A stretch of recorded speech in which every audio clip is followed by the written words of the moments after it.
Manual hand operated machine দিয়ে যদি আপনারা সেটা ইঞ্জিনে কনভার্ট করতে চান, কিংবা ব্যাটারি অপারেটেড মেশিন দিয়ে যদি আপনারা আখের রসে ব্যবসা শুরু করতে চান, কিংবা ম্যানুয়াল নতুন আধুনিক মডেল মেশিন দিয়ে সেটা ইঞ্জিন কিংবা ব্যাটারি কিংবা মোটর দিয়ে যদি আপনারা সেটা রূপান্তরিত করে ব্যবসা করতে চান, সমস্ত রকমের সুযোগ সুবিধা আছে A1 মেশিনারিতে।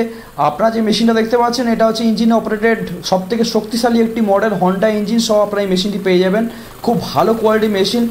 যে কোনো ধরনের মেশিন, আখের রসের মেশিন, কটন ক্যান্ডি বা হাওয়াই মিঠাই কিংবা ধরুন আপনার পপকর্ন, যে কোনো ধরনের মেশিন কিন্তু আপনারা পেয়ে যাবেন A1 মেশিনারিতে। এর জন্য যোগাযোগ করতে হবে স্ক্রিনের নাম্বারে। একদম বেস্ট কোয়ালিটি মেশিন, বেস্ট দামে আপনারা পেয়ে যাবেন। সমস্ত জায়গায় আপনারা ট্রান্সপোর্টের সুযোগ সুবিধা আপনারা পেয়ে যাচ্ছেন। পার্সেল আছে যেটা আমরা ডেলিভারি করতে যাচ্ছি। এখান থেকে আমরা এটা পার্সেল করবো, এটা যাবে আন্দামানে। আন্দামানের একজন বাঙালি কাস্টমার আমাদের ভিডিও দেখে উনি এসেছিলেন আমাদের কাছে, বাড়ি আপনার জয়নগর থেকে কাস্টমার এসেছিলেন ওনারা, জয়নগর। তো গতকাল এসে ওনারা অর্ডার করে গিয়েছিলেন। আমরা যেটা ডেলিভারি করতে যাচ্ছি আগামী 2 থেকে 3 দিনের মধ্যে এটা আন্দামান উনি রিসিভ করছেন। আমরা প্যাকিং করে এরপর আমরা ডেলিভারি করবো এটাকে নিজেদের দায়িত্বে। ওকে। এবং আমরা ডোর টু ডোর এখন পর্যন্ত এটা পার্সেল করছি, মানে ডেলিভারি করে দিচ্ছি। এটা উনি বাড়িতে বসেই ওখানে আন্দামানে রিসিভ করতে পারবেন।